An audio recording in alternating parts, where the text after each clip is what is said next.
Hi, this is Diana covering Survivor South Pacific episode 11, season 23. The numbers are getting longer and bigger every time we do this. Okay, so today we got to see some chinks in the family armor. Albert has a nickname, and of all people, someone we barely heard utter a word started speaking in full sentences on tonight's show. His name is Rick. He has a mustache. Occasionally he wears a hat. You know, I've been saying this for weeks and weeks. Who is that guy? Anyhow, Rick has called Albert Prince Albert because he lays around and does nothing at camp. Albert thinks this is a strategy, apparently pissing everybody off while they're working and he's laying in a hammock is more strategic than getting the clothes cleaned and the food caught and the fire burning. So, okay, Albert, we'll go with that for a while. Let's see how that works out for you. Anyhow, lots of little, Sophie, not thrilled with Cochran. She's not liking the way Cochran's working his way in with Coach. She wants her position with Coach, and she doesn't want Cochran around. Now we get to the duel, and I'm, hopeful. Just hopeful, and I don't have anything against Ozzy except that he's very cocky, and I'd like to see him struggle a little bit. So there it is, a tailor-made competition for Dawn.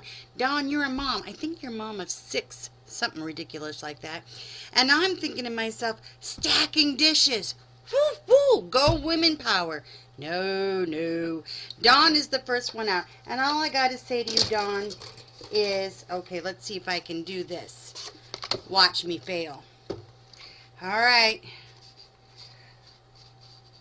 Stack up my cups and my plates. Let's hold another one here. Oh, hang on. Hang on, I can do this.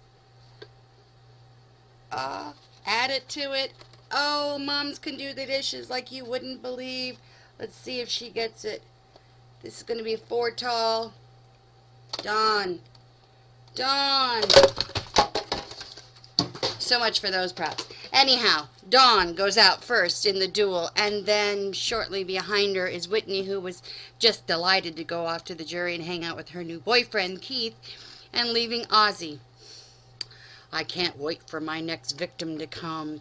I can console them as they're walking out the game. I'm going to win every challenge, and that's how I'm going to win Survivor, by being on Redemption Island the entire time. Yuck. Okay, so then we get to the immunity challenge. And 4 brief glimpses of moments you actually think Cochran might be in this competition. There are times when he does it, but every time Albert comes in, and it might have been editing, who knows. But Coach, Sophie, who's a contender every time, Cochran of all people, Rick of all people, and Albert were the contenders in this thing, leaving just Edna. Well, Brandon was in there a little bit.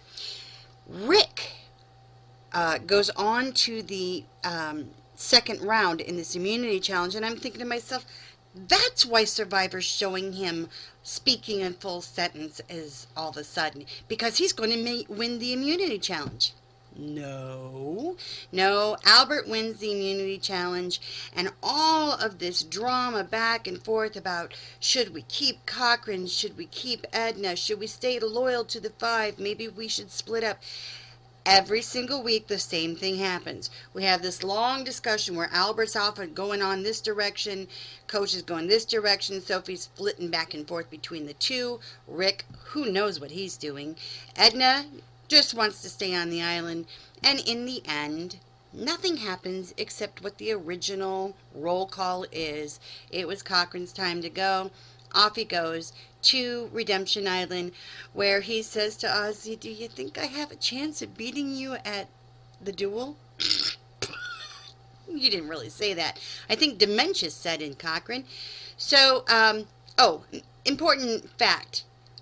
Albert has been courting jury votes from day 1. If he gets to the jury, he's a dangerous guy. Or not the jury. If he gets to the final 3, he's a dangerous guy.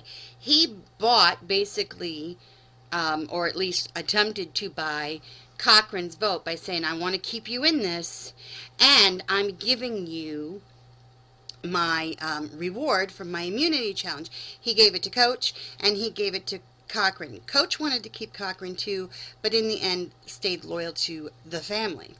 Cochran, little devil, he he lied to everybody and told him that his birthday was this week, and that was the reason he would like to stay an extra day, and that got him a free reward from Albert. But he also compared the Upulu tribe members to the Manson family.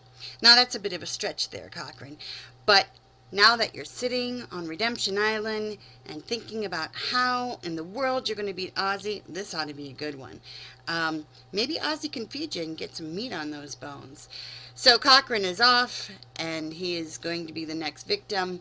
Next week looks like a lot of Brandon hoo-ha-ha, but again, they advertised that last week. Nothing happened. Not a word happened. Okay, immunity challenge, tribal council.